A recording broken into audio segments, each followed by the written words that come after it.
সাল্লাল্লাহু আলাইহি সাল্লাম এই মিলাদের কথা জানতেন না, তাইলে এটা কুফরি হবে। যদি বলি যে জানতেন, তাহলে বলতে হবে যে এটা কি রাসূল সাল্লাল্লাহু আলাইহি ওয়াসাল্লাম বলে গেছেন। যদি কোন যে বলে গেছেন তাহলে কোরআন হাদিস দেন। আর যদি বলেন যে না বলে যান নাই, তাহলে আরো বড় অপরাধ হবে। যেটা ইমাম যে মানে বিদআত ফিল ইসলামি বিদআতান, কেউ যদি বিদআত করে ইসলামের মধ্যে, ওয়া ইয়ারা আন্নাহু হাসানা, আর যদি মনে করে যে এটা ভালো কাজই তো করতেছি, ফাকাদ জামা আন্না মুহাম্মাদান কাদ খানাতির রিসালা, সে যেন ধারণা করলো যে মুহাম্মদ সাল্লাল্লাহু আলাইহি সাল্লাম তার রিসালাতে খিয়ানত করেছেন। আল্লাহ বলছেন কিন্তু তিনি বলেন নাই, চুপ থেকেছেন, গোপন রেখেছেন। যেটা শিয়াদের আকীদা।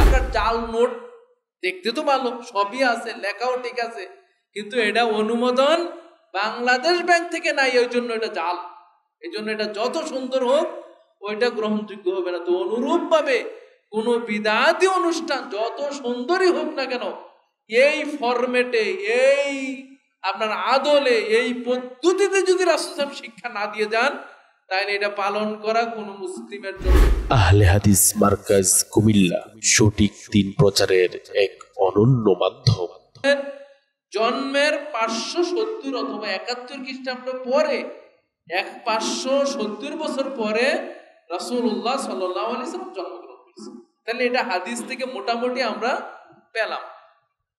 এবার আসুন যে কোন মাসে জন্মগ্রহণ করেছেন, এই ব্যাপারে কোনো স্পষ্ট কোনো হাদিস নেই যে রাসূল সাল্লাল্লাহু আলাইহি ওয়াসাল্লাম এই মাসে জন্মগ্রহণ করেছেন। তখন তো আরবি মাসগুলি গণনা হতো, মুহররম, সফর, রবিউল আউয়াল, রবিউল সানি থেকে জিলহজ মাসে, 12টি মাসের কোন মাসে রাসূল সাল্লাল্লাহু আলাইহি ওয়াসাল্লাম তিনি জন্মগ্রহণ করেছিলেন, এই ব্যাপারে কোনো হাদিস নেই। না থাকার কারণে ঐতিহাসিকগণ মতভেদ করেছেন। এই ব্যাপারে অনেকগুলি মত রয়েছেন। কেউ বলেছেন, বিশেষ 4টা মত বেশি প্রসিদ্ধ, কেউ বলেছেন মুহররম মাসে, কেউ বলেছেন সফর মাসে, কেউ বলেছেন রবিউল আউয়াল মাসে, আর কেউ বলেছেন রমাদান মাসে।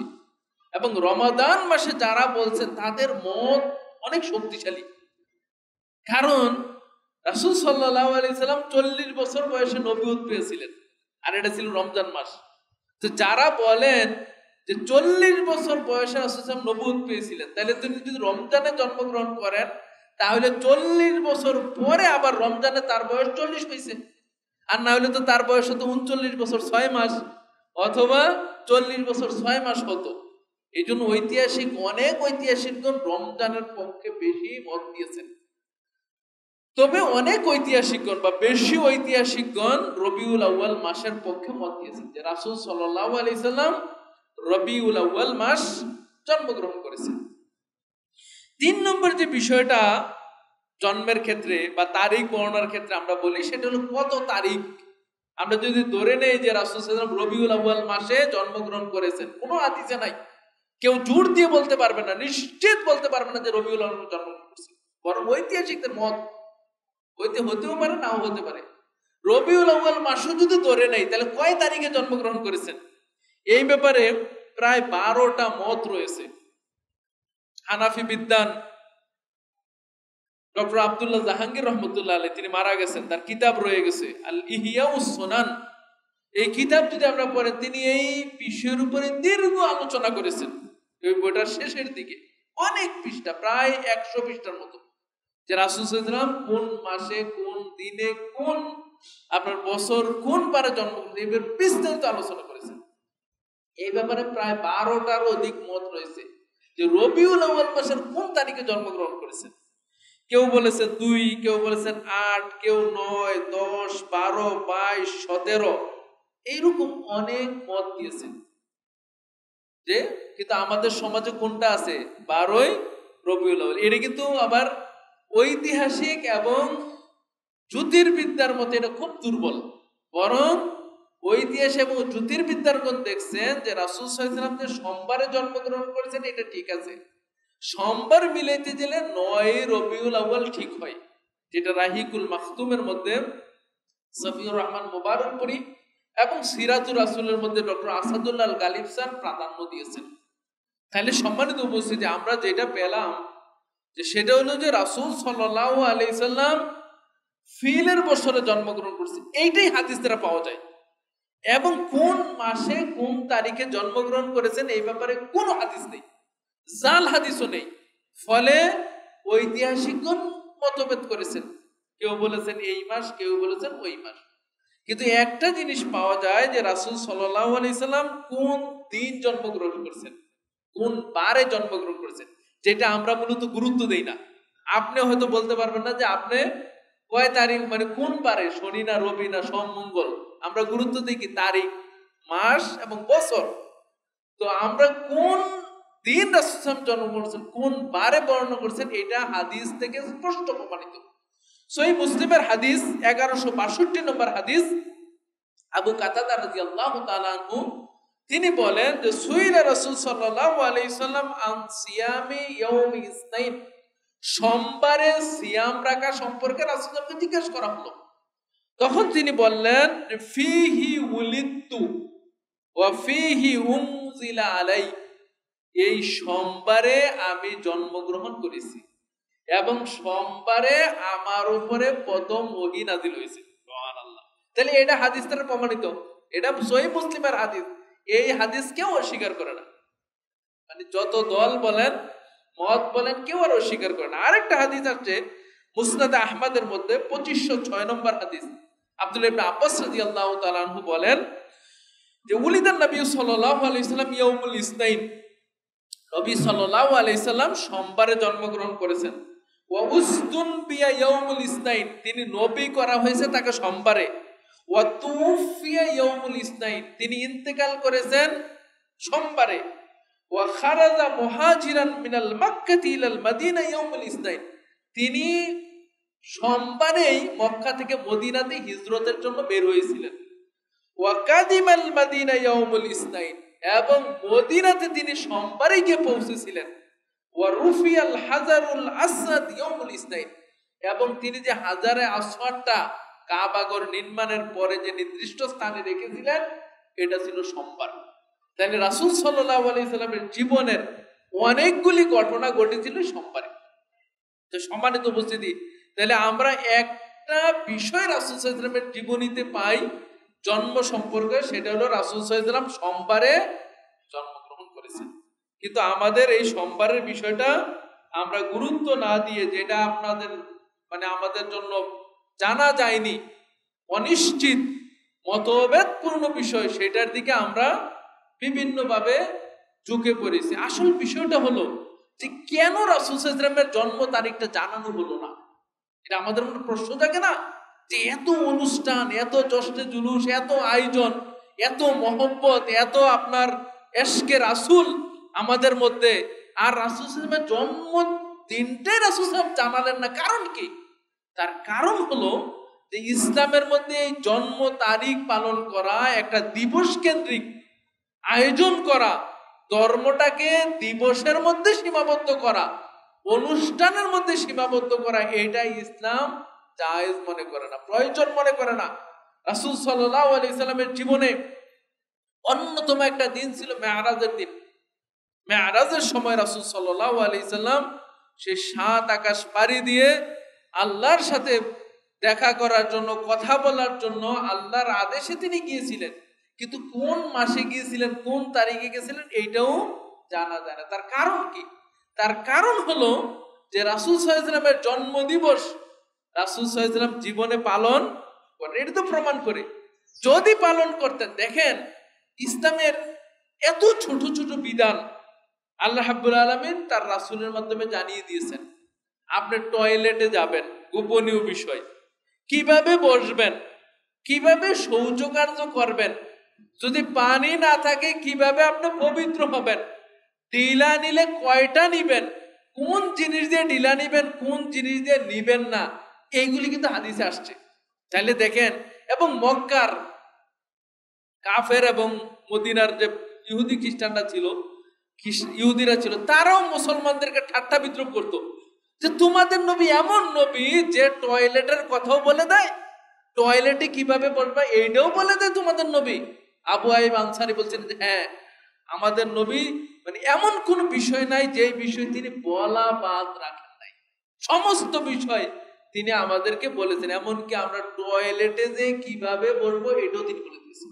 তাহলে দেখেন যে ইসলাম এত ক্ষুদ্র থেকে ক্ষুদ্র বিষয়, এমনকি আপনার স্ত্রীর সাথে কিভাবে আপনি থাকবেন, রাতে কিভাবে থাকবেন, এই বিষয়গুলি তো বলতে হায়েজ নেফাসের বিষয়, গোপনীয় বিষয়, এইগুলি রাসূল সাল্লাল্লাহু আলাইহি ওয়াসাল্লাম বলে দিয়েছেন।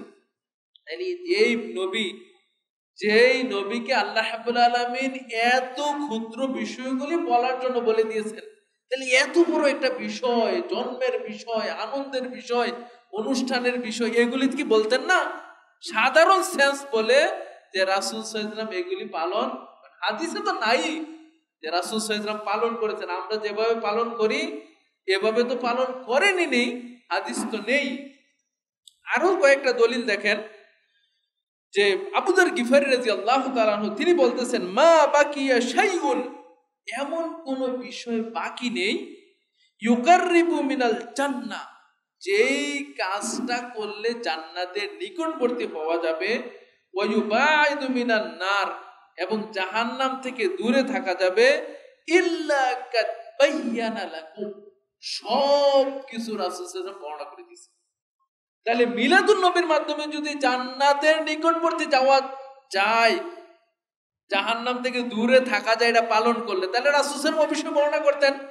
আবু যর গিফারীর হাদিস থেকে স্পষ্ট বোঝা যায়। এইজন্য আনাস ইবনে মালিক রাহমাতুল্লাহ আলাইহি তিনি এমন কিছু কথা বলেছেন স্বর্ণাক্ষরে লেখার মতো।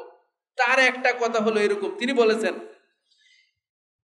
ইন্না কুল্লু মা লাম ইয়াকুন আলা আহদি রাসূলুল্লাহ সাল্লাল্লাহু আলাইহি সাল্লাম ওয়া আসহাবুহু দীনান, জেনে রাখো যেটা রাসূল সাল্লাল্লাহু আলাইহি সাল্লামের সময়ে এবং তার সাহাবীদের সময়ে দিন হিসাবে ছিল না, ধর্ম মনে করে পালন তারা করতেন না, লাম ইয়াকুন ইয়াউমান দীনান, আজকের দিনেও এটা দিন হিসাবে পালন করা জায়েজ হবে না। তাইলে এই ঈদে মিলাদুন নবী যদি রাসূল সাল্লাল্লাহু আলাইহি ওয়াসাল্লাম পালন না করে থাকেন, সাহাবীরা পালন না করে থাকেন, তাইলে আজকের দিনে পালন করাও জায়েজ হবে না। এটা ইমাম আনাস ইবনে মালিক রাহমাতুল্লাহ আলাইহি তিনি বলে গেছেন। এখন বলেন, আমরা যদি বলি যে রাসূল সাল্লাল্লাহু আলাইহি সাল্লাম আমরা এত সুন্দর করে, এত বাপ গম্ভীর্যের সহিত, এমন ধর্মীয় অনুভূতি নিয়ে আমরা পালন করি যে রাসূল সাল্লাল্লাহু আলাইহি সাল্লাম পালন করেন নাই, তাহলে আমাদের কি ধারণা যে তিনি হয়তো এটা জানতেন না?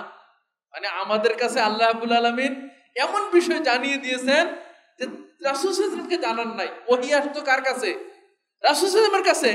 তাইলে দেখেন, আমরা যদি এমন জিনিস, এই জন্য বিদআত খারাপ কেন? বিদআত কিন্তু দেখতে খুব ভালো, জাল টাকার মতো।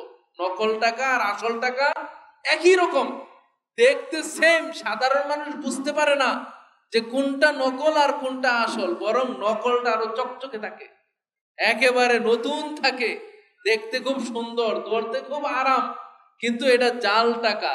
আপনি মনে করেন যে 1000 টাকার একটা নোট, আপনি যদি এটা জাল টাকা হয় তাহলে 5 টাকার মূল্য তার নাই, কিন্তু আপনার কাছে যদি 5 টাকার একটা সিরা ফাটা নোটও থাকে, এটা মূল্য আছে 5 টাকা। এটা কারণ এটা বাংলাদেশ ব্যাংক অনুমোদন দিয়েছেন। তো অনুরূপ ভাবে বিদাতি অনুষ্ঠান যত বড় হোক না কেন, যত সুন্দর হোক না কেন, এটার যদি অনুমোদন ইসলামে না দিয়ে থাকে, তাহলে এটার 1 টাকাও দাম নাই।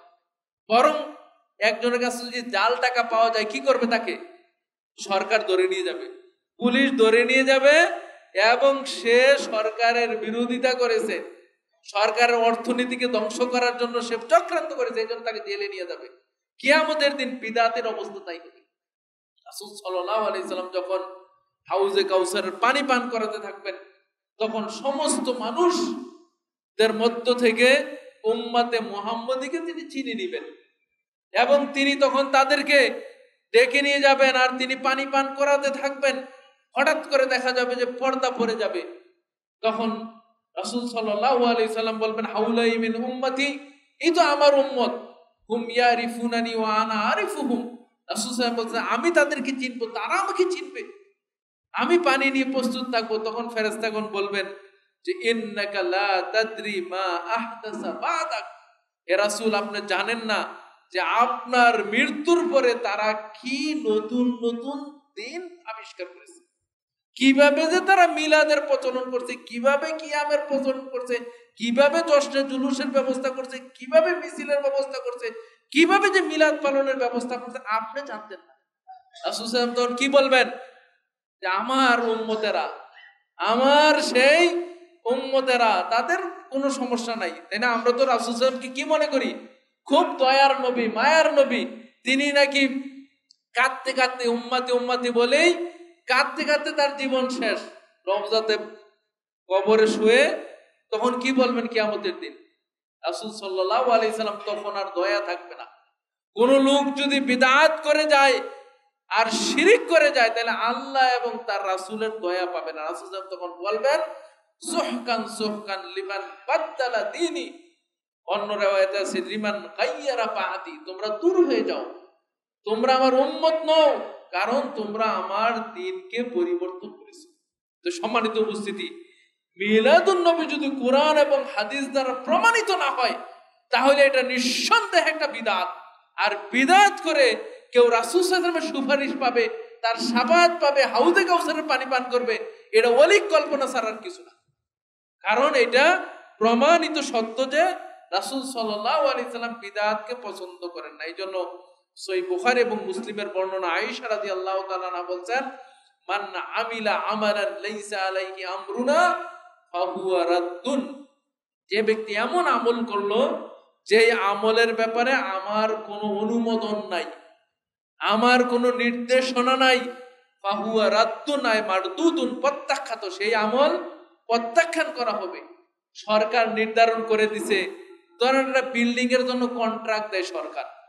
এখন ধরেন এক কন্ট্রাক্টরকে কন্ট্রাক্ট দিয়েছে, ছাদের ডিজাইন দিয়ে দিয়েছে, ড্রয়িং ডিজাইন, যে দরজা এতটুকু হবে, জানালা এরকম হবে, এদিকে এতটা দরজা হবে, ওইদিকে এতটা জানালা হবে, রং এরকম হবে, টাইলস এরকম হবে, হ্যাঁ, উচ্চতা এতটুকু হবে, ফাউন্ডেশন এতটুকু হবে, সব বর্ণনা আছে। এখন ধরেন যিনি কন্ট্রাক্ট পেয়েছেন তিনি যদি মনে করেন যে না, এটা সুন্দর হয় নাই, টাইলসের রংটা অন্য দিলে ভালো হবে, জানালা দুইটার পরিবর্তে তিনটা দিতে হবে, দরজা একটার পরিবর্তে দুইটা দিতে হবে, এখন ধরে তিনি সুন্দর করে বানালেন। যখন ইনস্ট্রাকশন আসছেন, আসার পরে ড্রয়িং এ মিলে দেখতেছেন যে মিলতেছে না, এখন কি বিল দিবে না? দিবে না, দিবে না। কারণ বলে তুমি ঠিকভাবে বানাও নাই। ধরেন বাংলাদেশের অবস্থা, ঘুষ দিয়ে নাইলে আপনি বিলটা নিলেন, কিয়ামতের দিন যদি রাসূল সাল্লাল্লাহু আলাইহি ওয়াসাল্লাম বলেন যে তুমি যে আমল নিয়ে আসছো এই আমল তো আমার শরীয়তে মিলে না, আপনি কোথায় যাবেন? সম্মানিত উপস্থিতি, এই জন্য বিদআত থেকে আমাদের দূরে থাকতে হবে। আর এই যে অনুষ্ঠান আমরা পালনের নামে এখন চলছে, এখন তো আসলে শুধু একদিনই মিলাদ হয় না, মিলাদটাকে এখন আমরা সারাদিন মানে সারা বছরের একটা কার্যক্রম করে নিছি।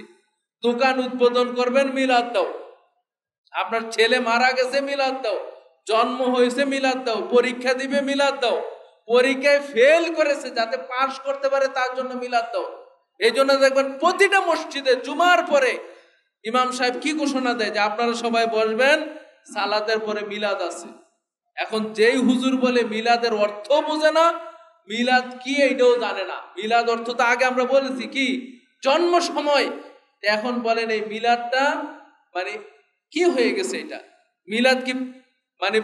মিলাদ তো পড়ার জিনিস না, এটা পালন করার জিনিস। আপনি যদি বলেন যে আমরা আসেন সবাই মিলে বই খাই, বই তো খাওয়ার জিনিস না, বই হলো পড়ার জিনিস।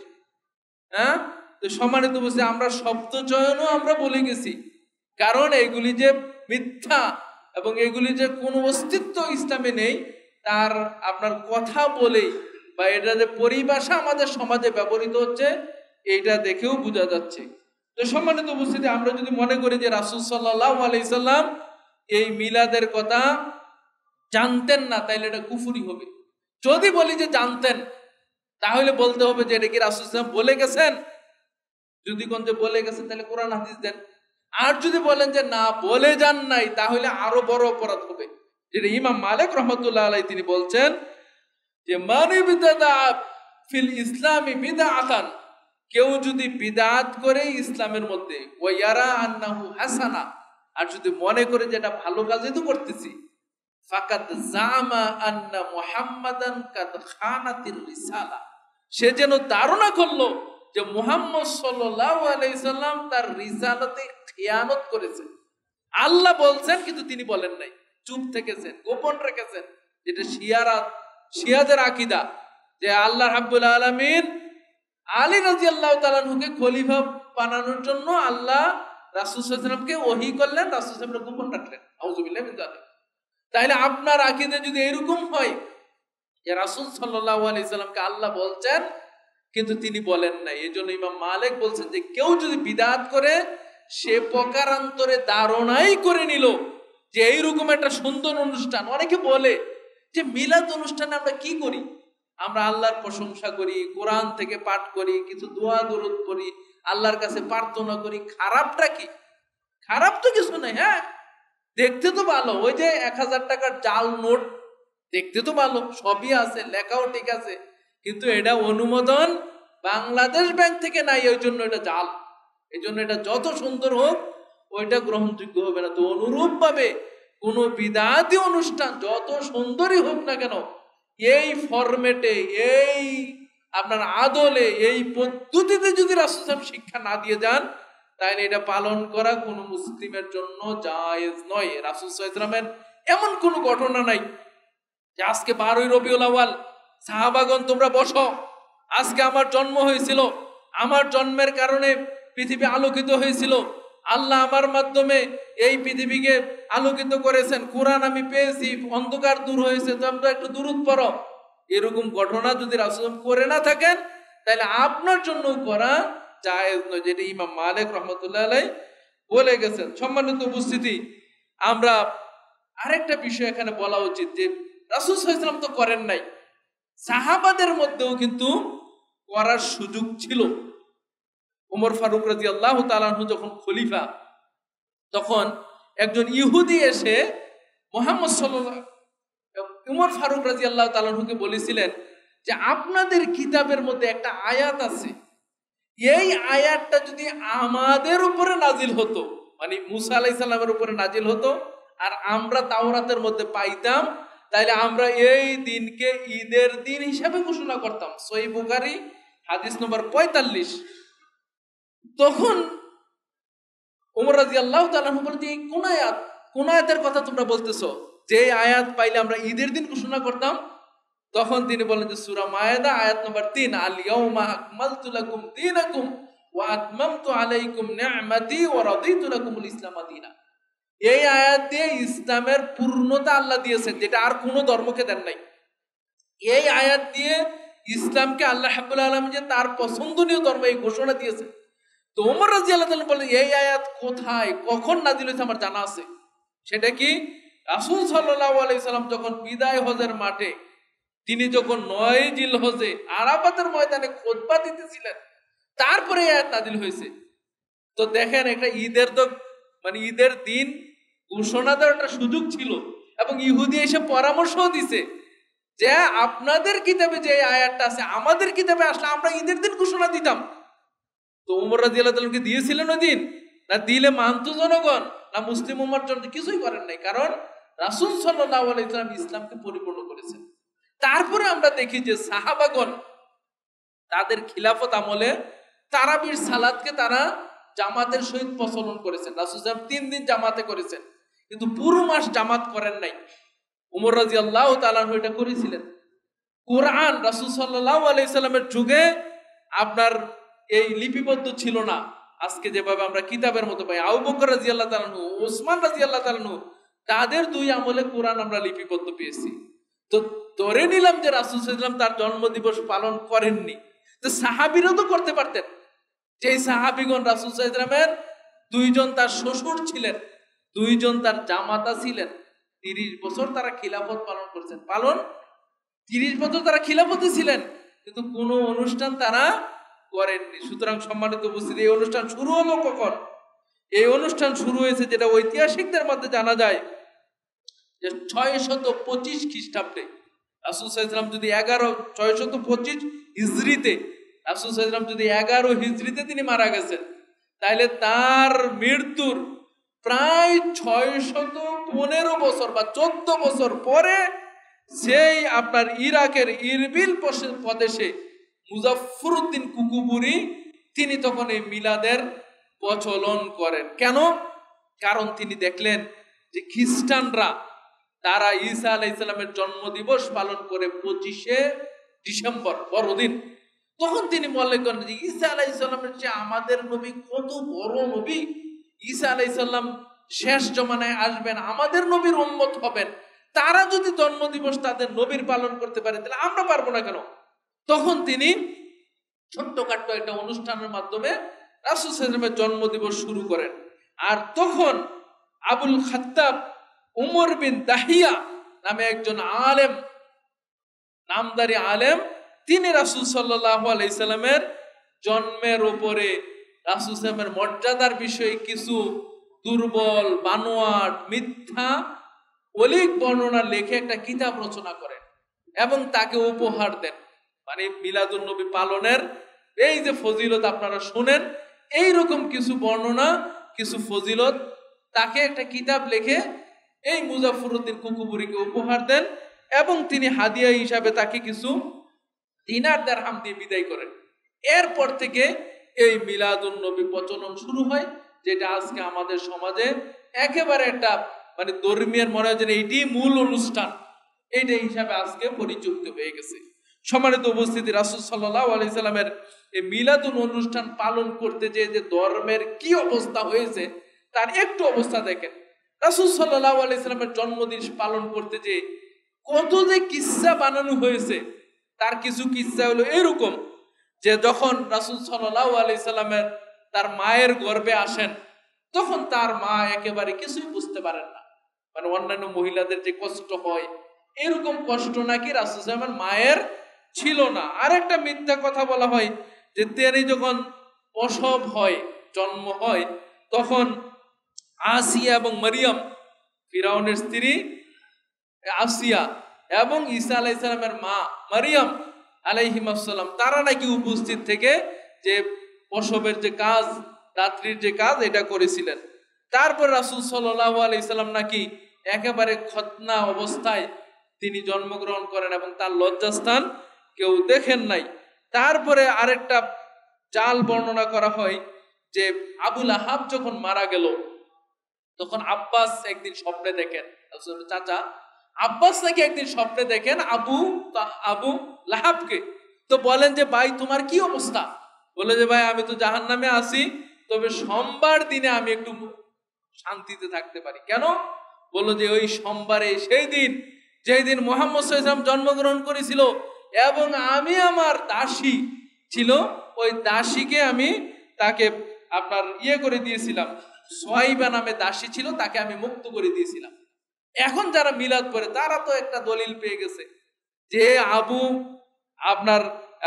আবু লাহাব যিনি জাহান্নামের অধিবাসী, তিনি যদি রাসূল সাল্লাল্লাহু আলাইহি ওয়াসাল্লামের মানে একটা দাসী ওই দিনে তিনি মুক্ত করে দিয়ে যদি তিনি আপনার জাহান্নাম থেকে একটু পরিত্রাণ পেতে পারেন, একটু আরাম পেতে পারেন, তার আঙ্গুল থেকে ওই দিন নাকি চুষলে তিনি একটু ঠান্ডা অনুভব করেন, এটা পেতে পারেন, তাহলে আমরা কি এটা অনুষ্ঠান পালন করে জান্নাতে যেতে পারবো না? এরকম মনে করি। হ্যাঁ, তো সম্মানিত উপস্থিতি, এই সবগুলি কাহিনী আপনারা সিরাতুর রাসূল যে আমাদের গালিব স্যারের আছে এটাতে পাবেন। এইগুলির বর্ণনা একটাও ঠিক নয়। হাদিস বর্ণনার ক্ষেত্রে অনেকগুলি হাদিস বর্ণনা করছে, তার মধ্যে একটা হাদিস লাউলা মা খালাকতুল আফলাক, হে নবী আপনাকে আমি সৃষ্টি না করলে এই পৃথিবী সৃষ্টি করতাম না। জাল হাদিস তৈরি করেছেন। আউয়ালু মা খালাকাল্লাহু নূরি, রাসূল সাল্লাল্লাহু আলাইহি ওয়াসাল্লাম নাকি বলেছেন যে প্রথম আমাকে আমার নূর সৃষ্টি করেছেন। এবং অনেক বক্তারা বলেন যে নূরে মুজাসসাম, রাসূল সাল্লাল্লাহু আলাইহি ওয়াসাল্লামকে বলতে যে নূরে মুজাসসাম। নূরে মুজাসসাম অর্থ কি? মানে নূর দেহ বিশিষ্ট নবী, মানে যার দেহটা নূরের তৈরি ছিল। নাউজুবিল্লাহ। রাসূল সাল্লাল্লাহু আলাইহি ওয়াসাল্লাম নূর ছিলেন, মানে রাসূল সাল্লাল্লাহু আলাইহি ওয়াসাল্লাম নূর মানে আলো। যেমন আমরা আমাদের সন্তানকে বলি যে কলিজার টুকরা, হ্যাঁ আমরা সোনার ছেলে, সে তো আর সোনা দিয়ে তৈরি না, মানে তার কার্যক্রমগুলি সোনার মতো। অনুরূপ ভাবে রাসূল সাল্লাল্লাহু আলাইহি ওয়াসাল্লামকে আপনি বলতে পারেন যে নূর, মানে তিনি আলো ছিলেন। আলো মানে কি? তিনি আলো ছিলেন তিনি, কিন্তু তিনি নূরের তৈরি, এটা কোথায় আসছে? না, এটা তো নেই। সম্মানিত উপস্থিতি, সমস্ত মানুষ মাটির তৈরি। রাসূল সাল্লাল্লাহু আলাইহি ওয়াসাল্লামের পিতামাতা ছিলেন, তারাও মাটির তৈরি ছিলেন। রাসূল সাল্লাল্লাহু আলাইহি ওয়াসাল্লামের সন্তান ছিলেন। যদি নূর হয় তাহলে নূর আর মানুষ কিভাবে হয়?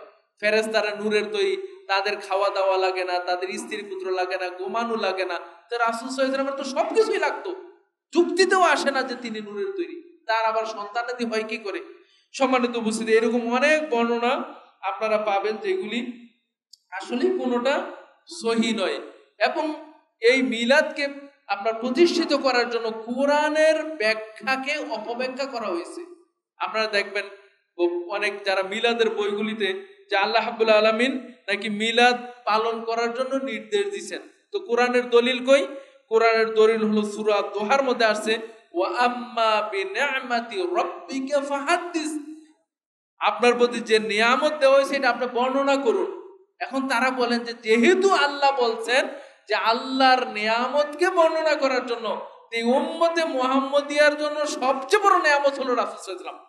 যেহেতু আর সেহেতু, আমরা দেখব যেহেতু আল্লাহ বলছেন সেহেতু মুহাম্মদ সাল্লাল্লাহু আলাইহি ওয়াসাল্লামের আপনার জন্মদিবস পালন করা, তার মর্যাদা বলা, একটু দুরূদ পাঠ করা, প্রয়োজনে কিয়াম করা, এগুলি তো জায়েজই আছে। কুল বিফাদলিল্লাহি ওয়া বিরহমাতিহি ফাবিযালিকা ফালইফরাহু হুয়া খায়রুম মিম্মা ইয়াজমাউন। এই আয়াতের অপব্যাখ্যা করা হয় যে এই আয়াতে নাকি আপনার এই খুশি আয়োজন করা, জশ্নে জুলুস করাকে জায়েজ করা হয়েছে। কোন মুফাসসির এই আয়াতের তাফসিরে এটা করেন নাই, কোন সাহাবী এই আয়াতের ব্যাখ্যা এটা বুঝেন নাই। এই জন্য কোরআন বোঝার মূলনীতি হলো ইত্তিবাউ কিতাব ওয়াস সুন্নাহ আলা ফাহমিস সালাফ আল উম্মাহ। এই উম্মতের সালাফ ইমাম আবু হানিফা, ইমাম শাফি, ইমাম মালিক, সাহাবায়ে কেরাম, ইমাম বুখারী যেভাবে কোরআন বুঝছেন আমরা সেভাবে বুঝবো। ইমাম আবু হানিফা কোনোদিন মিলাদ পড়েছেন এটার প্রমাণ থাকলে দেখাতে পারেন, তাহলে আমরা বুঝতে পারবো যে হ্যাঁ মিলাদ করতে হবে। রাসূল সাল্লাল্লাহু আলাইহি ওয়াসাল্লামের জন্মদিন পালন করা জায়েজ প্রমাণিত হতে পারে, কিন্তু কোনো প্রমাণ নাই, জাল প্রমাণও নাই। সম্মানিত উপস্থিতি, এরকম আরো অনেক বর্ণনা আছে যেগুলো আমি এখানেই শেষ করছি। তার মূল কথা হলো যে রাসূল সাল্লাল্লাহু আলাইহি সাল্লাম জন্মদিন উপলক্ষে কোনো কাজ নেই। তার জন্ম নিঃসন্দেহে এই পৃথিবীর জন্য নেয়ামত। যখন পৃথিবী শুষ্ক ছিল, যেভাবে মরুভূমিতে এক ফোঁটা পানির জন্য চাতক পাখির ন্যায় তাকিয়ে থাকে, একজন রোজাদার যেভাবে গ্রীষ্মের খরতাপে রমজানের শেষ প্রহরে যখন ইফতারের আগে তিনি ইফতারের জন্য প্রহর গুনেন, এই পৃথিবী একদিন মুহাম্মদ সাল্লাল্লাহু আলাইহি সাল্লামের জন্য প্রহর গুনেছে যে কখন একজন সংস্কারক আসবেন, কখন একজন আল্লাহর মহামানব আসবেন এবং পৃথিবীকে তিনি আপনার ওহীর আলোকে উদ্ভাসিত করবেন। সেই মুহাম্মদ সাল্লাল্লাহু আলাইহি সাল্লাম এসেছেন, তিনি জন্মদিবস পালন করার জন্য বলে যান নাই, তিনি রেখে গেছেন তার আদর্শ। লাকাদ কানা লাকুম ফি রাসূলিল্লাহি উসওয়াতুন হাসানা। রাসূল সাল্লাল্লাহু আলাইহি সাল্লাম বলেছেন, আল্লাহ রাব্বুল আলামিন বলেছেন যে রাসূল সাল্লাল্লাহু আলাইহি সাল্লামের আদর্শের মধ্যেই, তার সুন্নাহ পালনের মধ্যেই তোমাদের জন্য কল্যাণ নিহিত রয়েছে। আর সেই সুন্নাত হলো আপনার সেই ব্যক্তি জীবনে, পারিবারিক জীবনে, সামাজিক জীবনে আপনার ঈমান, আকীদা, আখলাক, মুআমালাত, মুআশারাত, জীবনের সকল ক্ষেত্রে রাসূল সাল্লাল্লাহু আলাইহি সাল্লাম যেভাবে দিন পালন করে গেছেন, যেভাবে রেখেছেন, এভাবে যদি আপনি পালন করতে পারেন সেইটাই আপনার জন্য কল্যাণকর হবে। শুধু একদিন দুই দিন অনুষ্ঠান করলেন আর জিলাপি খেয়ে বাড়িতে চলে গেলেন, টাকনুর নিচে কাপড়, যারা দেখবেন আজকে জশ্নে জুলুস করে অনেকের মুখে দাড়ি নেই, অনেকের টাকনুর নিচে কাপড়, বাহ্যিকভাবে যদি আপনি রাসূলের অনুসারী না হতে পারেন, ভিতরগতভাবে আপনি কিভাবে রাসূলের অনুসারী হবেন? সম্মানিত উপস্থিতি, এই জন্য সার্বিক জীবনে আমাদের রাসূল সাল্লাল্লাহু আলাইহি ওয়াসাল্লামের অনুসরণের জন্যই রাসূল সাল্লাল্লাহু আলাইহি ওয়াসাল্লামের দিন রেখে গেছেন, এই বিধান রেখে গেছেন। কিয়ামত পর্যন্ত আমরা সেই বিধানের অনুসারী হয়ে রাসূল সাল্লাল্লাহু আলাইহি ওয়াসাল্লামের প্রকৃত অনুসারী হওয়ার তৌফিক দান করুক। হাযা ওয়া সাল্লাল্লাহু আলা নবিয়িনা মুহাম্মদ ওয়া আলা আলিহি ওয়া আসহাবিহি আজমাইন। আল্লাহুম্মা সাল্লি আলাইহি ওয়া